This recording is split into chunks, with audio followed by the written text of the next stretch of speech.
I reached Masters in 23 solo games in Season 30 of Pokemon Unite, and I thought I'd share some of the Pokemon I recommend to make that climb a bit easier, some tips I learned while climbing up Masters, as well as some general information that might make your climb to Masters or even your climb up ranked in general just a little bit more easier. Hello everyone, this is the Business here back with another video, and like I said, I reached Masters pretty quickly this season with the new map with Groudon and everything. I thought it would be a lot more difficult, and in some ways it was different, but it wasn't as difficult as I thought it would be. Something that I should probably get out of the way, I didn't play on the new map the day of release, which is probably good because they did make some pretty decent changes. I mean, they did a emergency buff to Palmont, so didn't play when Palmont was weaker, which is good, and I also didn't play when Regidrago was as broken as it was. So I think my information will be as relevant as possible. If there are any other major changes to the game, to the map, to anything, I'll put it in a pinned comment saying like, hey, this is no longer relevant, but for the most part, everything in this video is as up to date as we currently have it. Now, as for me and my climb to Master Rank, I mean, I used a variety of Pokemon. I'll probably have them up on the screen. I generally play a variety of Pokemon. You can see the ones I used here, nothing in particular that was like the one I used all the time, but yeah, a variety of Pokemon were used. But there are certain Pokemon that I think I would probably recommend if you want to climb the Masters as quickly as possible, and they actually are not a lot of the Pokemon I ended up using. You see, I think Venusaur is a very solid option, Palmont is great. I think all of the EX Pokemon, or I guess the former EX Pokemon, all the legendary Pokemon in this game are also pretty great, so I'll go through these in order right now. As I said, starting with Venusaur. I mean, Venusaur is in an incredible spot right now. They buffed Solar Beam. Solar Beam does crazy amounts of damage. I'm sure you've seen it. It's way too strong right now. I'm sure it's going to be nerfed a little bit at the very least. And in addition to Solar Beam, I mean, they buffed Venusaur's HP, the defense, special defense, meaning its Giga Drain Petal Dance moveset is now even more deadly. Venusaur was already in a good spot, and they just buffed it. I don't exactly know why, but they made this decent Pokemon way stronger. So Venusaur is in a really, really good spot. Great for climbing, relatively easy to use as well, so if you want to climb, do recommend using this. Palmont, I mean, it wasn't as good on release. Now it's not broken, but it is very strong. One of the better all-rounders in the current state of the game. You could use Palmont. I'm never going to encourage people to use gems, like buy gems and then start winning with Pokemon using newly acquired Pokemon like that, but if you really want to climb, that's a solid option.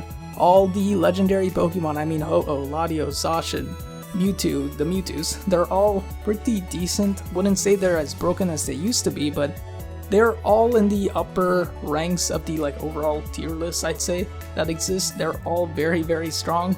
They always have been, probably always will be. If you really want to climb, again, wouldn't encourage doing that. I would personally always encourage playing Pokemon that you find fun, that you enjoy using, and use those to climb. Another Pokemon that is incredibly strong, I may have forgot to mention this, Trevenant. Trevenant is very good. For some reason, this is another Pokemon like Venusaur, already in a good spot in the meta. For some reason they decided to buff it. Now Curse can cause CC. I don't know why they decided to do this. I only played one game with it, and I decided to stop playing it because it was so broken. I really don't understand why they made this buff to Trevenant or Venusaur, but both of them very strong Pokemon. If you need an attacker or defender on the team, I would say these are easy go-tos because of how good they are. Obviously, play whatever you want, but these are what I would recommend if you really, really want to climb as quickly as possible. Now, some general things I learned while playing in this new map. Stacking is a bit more difficult, and this is something I wasn't really expecting because I play a lot of Lucario. Lucario is the Pokemon I play the most in this game, but I've been struggling with stacking with Luca lately, and Luca is one of the easiest Pokemon to stack with. Obviously, Trevenant you can stack with, but it is a lot more difficult to stack, I'd say. Securing farm, like earlier I could guarantee like 2 to 3 stacks in the early game. Now it's like 1 to 2. It's definitely a bit more difficult. You have to be a bit more mindful of when you're stacking where the farm is because the farm spawns at different times. So just being a bit more mindful of these things is important because it's a lot more easy to int in the early game, and this is obviously not a good thing to do. It never was a good thing to do, but it's a lot easier to do this, which can cause your lane to fall behind. Just be careful when it comes to stacking. Make sure you're not inting too much. Make sure you're being careful when it comes to how you're stacking and where you're positioning yourself and where the farm is located. In general, when it comes to farm, this is one of the biggest changes in the new map with the Groudon map. There is so much farm available all over the place. and they spawn at somewhat weird times. It's kind of hard to keep track of all the different times, especially since it's kind of new in the season. If you haven't memorized the times, totally fine. I haven't memorized them either. But the biggest thing that can help you with keeping track of where farm is using the minimap. I mean, this has always been the case, but especially since it's kind of hard to keep track of all the pieces of farm and where everything is and how much there is, use the minimap. The yellow dots on the minimap are very helpful for indicating where pieces of farm are. If you see any yellow dots available on your side of the map, or even some on the opposing side that you can contest, be sure to try and go for it, because if you're not going for it, if you or your teammates are not going for it, then the opposing team is going for it. And if the opponents are going for that farm, they're getting more experience. The more experience you have by the final fight, the stronger your chances are, or I guess the better your chances are of winning the Groudon fight. So you definitely want to have as much experience as possible. That only comes from getting experience and by farming. So be sure to keep track of where the yellow dots are, when they're spawning, and going for it, because that will allow you to have that level advantage, which can definitely swing the team fights in your favor. Another big change was Regidrago. Regidrago is one of the new objectives that can spawn on the map. It spawns at 8 minutes in the game, and it can spawn later in the game as well. It can either be a Regidrago that spawns later, or a spawn of Altaria as well as Swablu. So really I think it's random. I don't know if it is random, but I'm pretty sure it's random. Either way, Regidrago does spawn at 8 minutes. The team that secures it used to get an insane amount of experience. They've lowered it, so it still does give experience. It's a small amount, but it's still a decent amount. And the player that secures it will have a sort of buff that allows you to score faster. It doesn't give you unstoppable, it's not like Rayquaza, but it can allow you to score faster. This is great for Pokemon that are stacking, right? Because I mentioned how it is a bit harder to stack.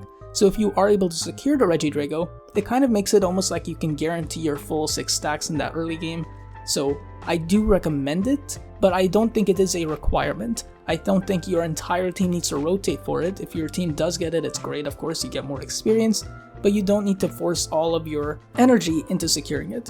Instead, if there are pieces of farm on your map, if you're falling behind level-wise, make sure you're getting all of that farm. Make sure all of those yellow dots are being contested for, you're going for it. If you have the ability to go for the Regidrago, that's great. If you can't, that's fine. Just be careful, don't engage too much, because if the opponents have that, they of course have a bit more global experience on their side, so they can kind of win team fights a bit easier. So just be careful of that. And of course, the biggest change when it comes to this new map, Groudon. Groudon makes this game so much more dynamic. The endgame is so much more fun finally.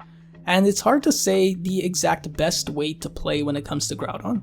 Obviously, I think the biggest thing you have to keep in mind is playing around your teammates, because this is such an important thing to do. It always has been important in Unite, because if teams are backcapping, it can be problematic. But at the same time, backcapping is a viable strategy at points. Like if your team is somewhat ahead, you can push that lead a bit more. Just keep in mind how much HP Groudon has. If you're always panning to it with your camera, then you should be good. Know where your teammates are, know where the opponents are. And I mean, I think playing around teammates is usually the best thing to do. But when it comes to the team that secures Groudon, if you are the team that does secure it, make sure that you are pushing with the rest of your team, because the opponents can defend against this. This makes the game so much more scary at times, because earlier you could just run, and if you have the Ray Shield, you can just go and score easily, you know, guarantee get your score in. In the current state of the game, it's a lot easier to defend against this, and not only is it easier, it can completely result in your team actually losing because of how you push with the Groudon buff. For example, one of the biggest and most common things I've seen is when a team decides to do a 3-2 push, like one lane has 2 people pushing with the Groudon buff, the other lane has 3 people. This can be problematic because the opponents can defend against both lanes. If they KO one opponent, they can steal the Groudon buff, and for those who don't know, the Groudon buff does give you a 50% increase in your damage. 50% is crazy. If the opposing speedster gets that, they can just wipe out the rest of your teammates. Opposing attacker, like anyone gets it, it's going to be devastating. So be very careful, because 50% damage increase is going to be on their side now. They can just easily wipe out the Groudon shields or Groudon buffs from your side and then start pushing against you. So 3-2 pushes are scary to do, a lot scarier to do now. I think earlier with Rayquaza I would have recommended doing that, but now it's a lot more difficult to do that. And in addition, I mean, I think 1-4 is a bit like more easy to accomplish, and of course if you're playing with duos and trios, do whatever you want, you're playing together. If you're coordinating, it's different, right? But in solo queue, I think it's easiest to push together as a group, because that way you can, you know, overwhelm the opponents with that 50% damage increase, ensuring that you're not getting swept, and ensuring that you're able to push and keep pushing and guarantee your points. Now, there are a lot more things when it comes to Groudon. I could probably make an entire video about it. I'm sure there are probably lots of other YouTubers who are making or who have made entire videos about it because Groudon is such a dynamic objective, but I think these are some of the most important things I have learned while climbing and some things I've observed, and hopefully you find these helpful, and if you did, letting me know would be pretty cool. Liking is awesome. If you want to see the entire video that's in the background, like with the original commentary, then I probably have a pinned comment. It's going to be an unlisted video, so you can check that out if you want. Thank you all so much for watching, and good luck with your climb, and I will be there in the next video. Cheers.